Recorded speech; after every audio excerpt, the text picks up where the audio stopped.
It is what we're thinking about, and what we're thinking about is evolved communication. Hello, and welcome to the Mile High Church podcast.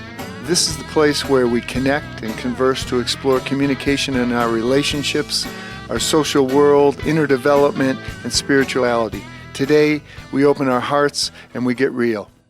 So this is Barry Ebert. We're back with what we're thinking about. So glad to be with you today. And I got a good friend of mine with me today, Reverend Masano Hiroko. We've known each other for a long, long time. And we're going to be talking about evolved communication in the social aspect of lives. And we've gone through a lot in the last year, politically, socially, so many different ways that we've been kind of separated from each other, and now we're coming out of hibernation and getting back together. And just wanted you to kind of throw some of your thoughts at us, Masano, of what do you see happening right now socially in our culture and ways that we can tie this thing together. Yeah, I mean, this past year has been so crazy, of course. And, not only was it a global pandemic, but we had an election year in the midst of a time in which we're already kind of distancing ourselves from each other, right? I think our reliance upon social media became even a little bit greater this time to continue to stay connected. And social media, as we've seen, is like this double-edged sword. We've seen the gifts of it, and seeing pictures of our friends and grandkids, and all of these ways in which you can keep in touch with a large amount of people, and do so in a way where you can still get a feel of what's going on in people's lives. But I think what we've also seen is kind of one of the dangers of social media, and I think Brene Brown talks about this a lot, is the ways that it has the ability to put us into like these bunkers or these echo chambers where we really have control of the voices and opinions and even news sources. I know you did a talk about making sure that we're really checking our news sources as much as we can, like even as a spiritual practice. But there can be a tendency on social media to only surround ourselves with and friend people that have the same points of view, have the same political points of view, have the same world views as you, and then even unfriend people that don't. So if that's your kind of connection point to the reality of what's going on in the world, you most likely could get into like a whole digital world in which you can have only one point of view and feel like that's the only one that does and should or could exist. Yeah, and I think it's kind of led us to a kind of a digital tribalism, because we can break ourselves into tribes of somebody's right and somebody's wrong, and it's very it's easy, just a couple of clicks, and you can find people that agree with you. And I think when we're talking about the issues that are confronting us today, we have an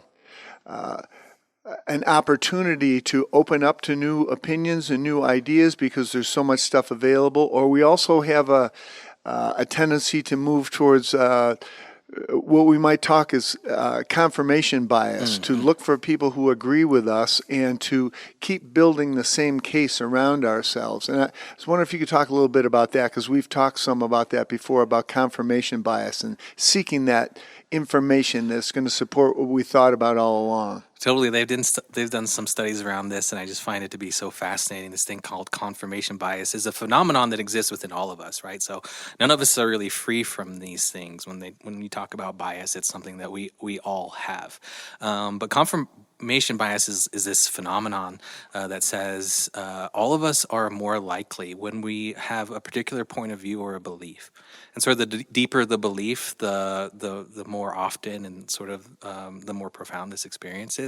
But when we have a belief about something, we are very likely to take in information that confirms that and have that even create a deeper belief, while simultaneously disregarding any information that may go against it. Right, and it's kind of a natural thing, and they did some of these studies with a group of folks around climate change, right? Folks that really believed in climate change and folks that didn't, right? Like didn't believe climate change, or perhaps maybe believed it was real, but perhaps not, human made, and they found that both groups like just dug in their heels, and they're presented with the same information on both sides, right? And both groups dug in their heels Yeah. and affirmed the information that agreed with them and just disregarded and was like, that's, hogwash of the information that didn't. And this happens to all of us, and it's a phenomenon that I think we're all hoping to come into some awareness of, because despite that, the way that we can kind of combat it is just by realizing it's even happening within us. I agree, and I think the thing that we've always prided our culture on is that we're a culture of science, and that we were able to look at new scientific information. And so much of our education as we're going through school is about, science and learning about things. And then we get to a certain point where the balance between science and emotion, and the way that our emotion drives our thinking rather than being the other way, has been a part that I think has really been inflamed a lot by social media as well. Yes. Is that science kind of gets pushed aside, and we're not able to take in the information if we don't like it, or if it challenges the view that we already had. And we have a tendency to stick with our narratives, even though science might refute those. Yeah, it's almost like, I think the title of this NPR show where I was listening to this professor being interviewed about all of this was, facts don't matter. Yeah. It's just the idea that, like, and you see this happening on social media or Facebook or whatever, whatever social media space that you're inhabiting, but you see like these arguments go down and there's all of these articles, right? Like when you see these battles coming and you see a comment section and you're like, oh, these two are about to get into it. And so you can see it happening. And there's always, like, in every interaction, one kind of like this demeaning language, just like people really talking down and Taking a shot. Yeah, well, like name calling, it's like, oh, yeah. And then you could just see it, escalating and deteriorating all at once. And there's always like, articles that people will post to back up whatever point of view. Yeah. And they're both posting articles, both of which are, just confirming their own point of view, neither of whom is actually reading the other article, or even if they do happen to click and browse over it, or like, this is all ridiculous, or this is from a source that obviously is fake news, like you could just see this phenomenon happening in real time often if you happen to catch one of these arguments on Facebook. Well, how does one thing I wanted to talk to you about is how does a voice cut through? Like we study the great spiritual voices, the great teachers who've come before us, and so how does a voice cut through and build trust? Build trust in the culture totally. that might be able to bridge the narratives that are separating people. How can we do that? And is it about hope, or is it about fear, or how does a voice break through? Yeah, I think, there's a couple things that I think can happen. Another sort of brain science thing that I learned about when I was up at the Parliament World of Religions, I think I shared about this in a talk recently, is there's this phenomenon that, our brain is naturally creating these in-groups and out-groups in our world, right? Of people that we trust, people that we consider to be part of our inner circle, people that we feel like we align with, and then people we don't. Right. And, evolutionarily, this was really important because we had to know like who was friendly and who was not when there was, cultures of kind of, like warring nations.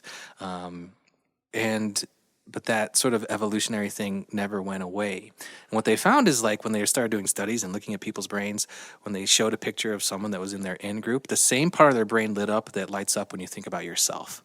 Right. So literally empathy is happening. Like you're seeing that person as yourself if they're part of your in-group. And conversely, when they showed a picture of someone from their out-group or someone who was on the other side of whatever line they've drawn in the sand, the part of the brain that lit up is the same part of the brain that lights up when you think about an object or a subject, right? So there's dehumanization happening in our brain when we're drawing these lines in the sand. And so I think one of the things that we can realize is that we are actually dehumanizing people, like kind of on a daily basis. especially if we're, find ourselves engaging in these ways where, we're seeing people that are on our side and people that aren't. Right. And, I think one of the ways that we can combat that, when what they found within the same NPR show talked about, fear is really good at getting people not to do something and kind of dig in. Right. Like fear is really good at creating inaction. Hope, what they found is the greatest on average thing that can inspire action or change or Yeah. something different. Yeah. Right. Well, I think, I think as we move out of this isolation thing, a lot of the narratives that we've created are things that we're watching, right? They're things that we're watching or listening to that confirm what we already believed. And now we're going to go out into the world, take our masks off, and kind of build new communities, right? Yeah. And I think that that choice between hope and fear is going to be one of the big things that determines what kind of communities we build together. And to make if our communities are going to be more diverse, which I know is a big part of your work, we're going to have to move past our fears and to really see other people not as objects, but as people like us, and to light up a different part of our brain, to put it that way. A little different part of our brain, a different part of our heart, a different part of our body. I think spirituality comes into this because I think it asks us to move into a different part of our brain. Yeah. It kind of calls us out of fear and into a place of trust. It calls us out of a place of reacting to a place of being, in a place of being. It calls us into a place where I believe in this thing called oneness. And I believe that, like, my life and your life, it's all interconnected. And that brings us out of, I think, the in-groups and out-groups. I think it calls us into a way of hope, right? Because we also have this, one of the most amazing things about Mile High Church and the New Thought philosophy, that we're all seeking to try and live by, is the fact that no matter what things look like right now in our individual lives and in our collective lives, like we can change it, we can shift it, we can come back to a truth of the truest truth, right? The truest truth of joy and peace and love as really the core of who we are. And I think that's perhaps the call of our time. Like, as we're coming back out, like, I feel the fear that is still present when I'm walking around in public, right? Yeah. But I also feel the hope of being in a crowded concert again. I feel the magic of what that is when you're around a bunch of humans who, the majority of whom you don't know, but who you are feeling a connection to through, whatever experience you're having together, coming to church, right? Yeah. There is something numinous, something undescribable that happens when we're all in a room and we're all dialed into the message or to the music. We're all feeling it in our own personal way, but we know, like, everybody else in the room is also having this experience, like this spiritual experience.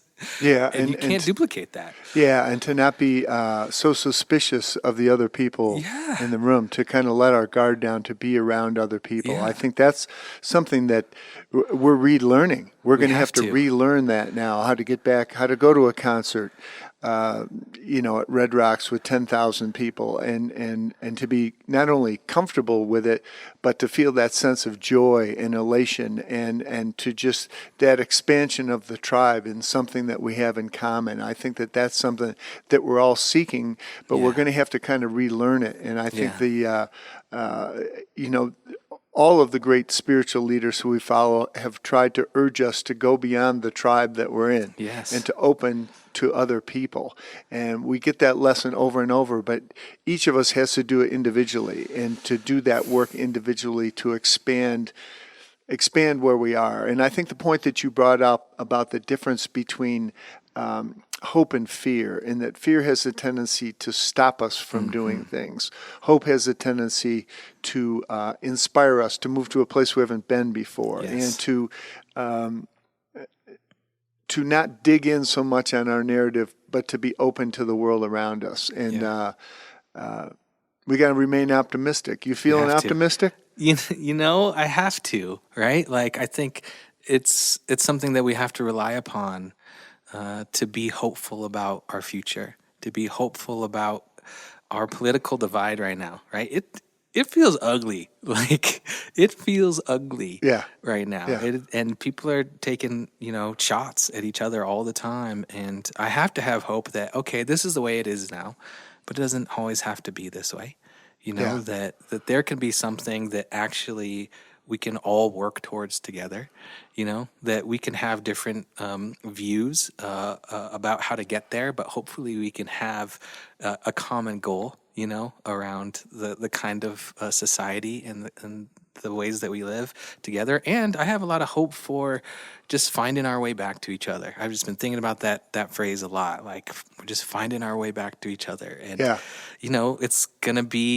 it could be a little messy, right? It doesn't have to be perfect, but we can do things, and we can engage in spiritual practices to help us do that, to help us come out of fear and more into hope, to help us, realize when we're dehumanizing someone and recognizing, wow, that's my brother, right there, that's my sister right there, that's my, family member of this planet that we're sharing together. Like I want to care for this person, even if we don't agree on this, and even if we can't see the same thing in the same way. But you matter to me. You matter enough, for me to care about you enough, not to dehumanize you, to rehumanize you, so that my experience of oneness can expand and grow and be a real thing in my life. Yeah, the thing that I think you're bringing up is it really is a person-to-person thing, Yeah. and the 24-hour news cycle and social media is really focused on conflict. I mean, conflict is what sells. It's money. And the commerce of conflict is what I call it. And so we have to, as individuals, separate ourselves from that narrative and do our individual work with the people that are around us and keep trying to expand that tribe that we're in, to let more people in and to move into other types of social situations and to be of more service. And I think that's what's up now, because we're going to rebuild communities. It's not like we're going to go back to where we were. We got to go someplace. We got to go someplace new that we've never been before. And to me, that's the exciting thing, because each of us have an individual opportunity now to be a part of creating something new. That's great. Yeah, that's a hopeful message right there. Yeah, like we have to take everything from this past year, do the real grief work, and just, I think self-reflection that we've all gained a deeper ability to do during this time, and lean into, like this time that we're moving into right now. This is really exciting. Actually. And it's a tremendous opportunity. Yeah. And our interpersonal just ripples out to the social, to how we're just being and living together. And that starts with, every interaction that you have. And I think, what I want to always take away is from that idea of hope and fear, of fear creates inaction and hope creates, change, and action is like, what kind of energy am I communicating with when I'm on social media? Yeah. What message am I, putting out there? Can I speak truth, and can I end that speaking of truth with a message of hope, of how things can be different? Yeah. Can I draw our attention to something that's not working, but leave folks with that feeling of something new can emerge once we have this understanding that it's not working now. We do this in our personal lives. We do this in our, family lives and marriages, and we can do this together as a society as well. Yeah, and how is my voice showing up in this group? That's right.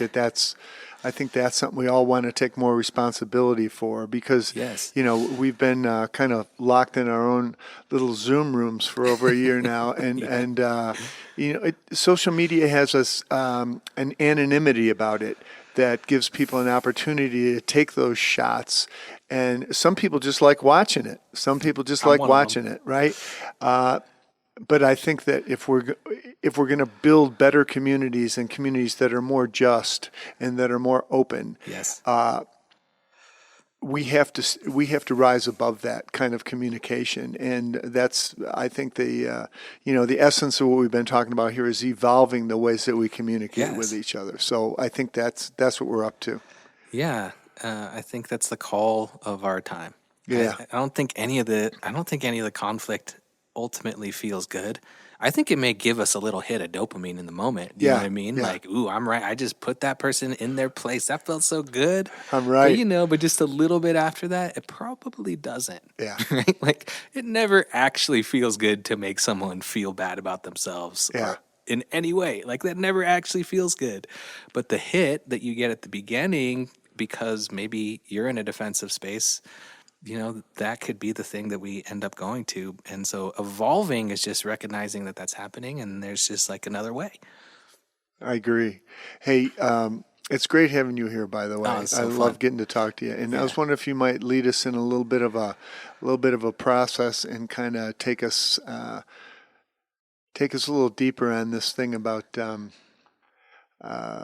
seeing other people as real. Yes. So this exercise is one that comes out of the Buddhist tradition, but it's one to generate compassion.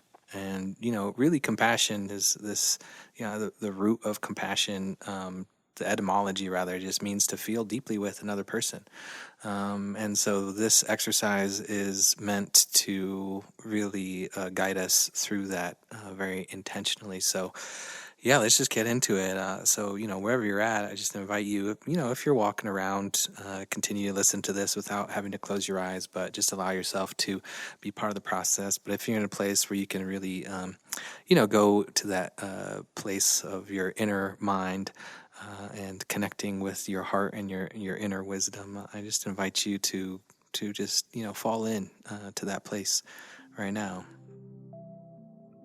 And come to recognize and just remember in this moment how deeply at one we are with this thing called love, this loving energy presence of the universe, with the peace that resides and abides at the center of it all. We just come into a remembrance of all of the ways in which that exists right here at the center of our being. And as we come into this place where we remember our oneness, our unity with all that is, I invite you to bring up a person in your mind, just in your mind's eye very quickly, that you have an easy time getting along with someone that's in your in-group. It could even be someone you put up on a pedestal, maybe someone you hold above you.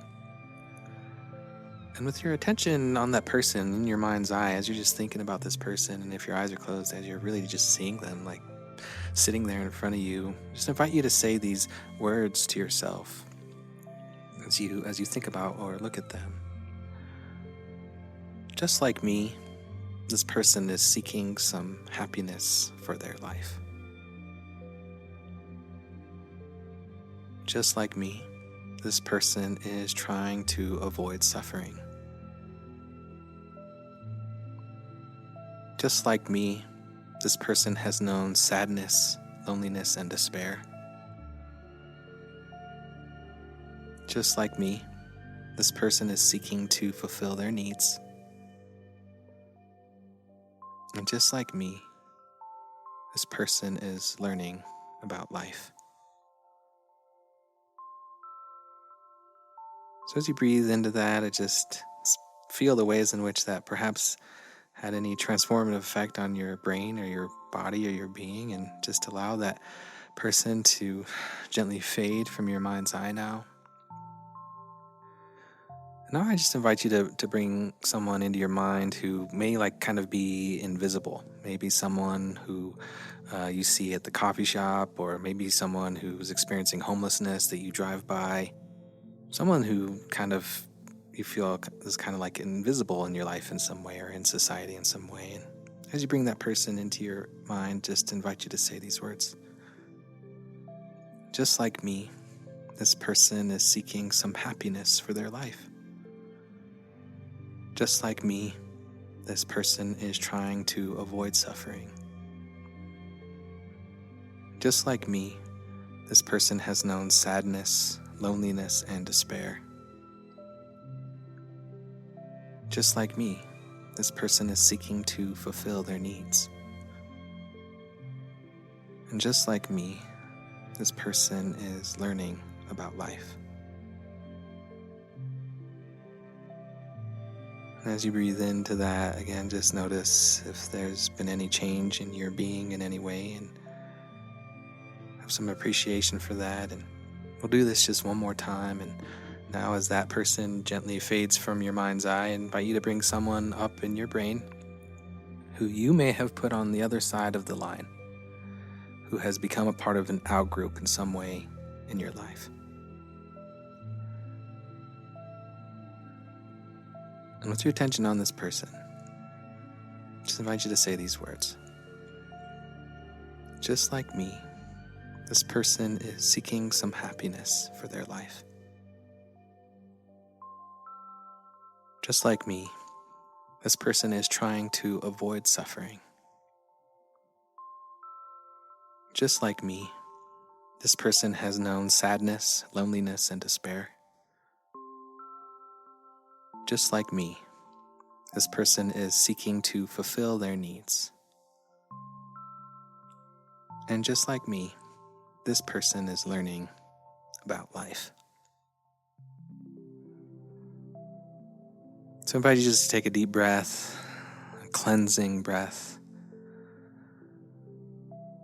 And just to, again, notice if there's any shift or change or evolution that has happened in your being at all. And just give thanks for the ways in which we are always able to find our way back to one another. Just give thanks for this thing called life and the ways that it continually invites us back into remembering our truth of our oneness, of our humanity, and of the hopeful thought that we can live in a world that works for everyone, that we can live out of hope more than fear, that we can truly live in a world where each and every person is loved and celebrated and embraced. So it's with that we just allow this sacred time to continue to work on us as we go about our day, and we let it be. And so it is.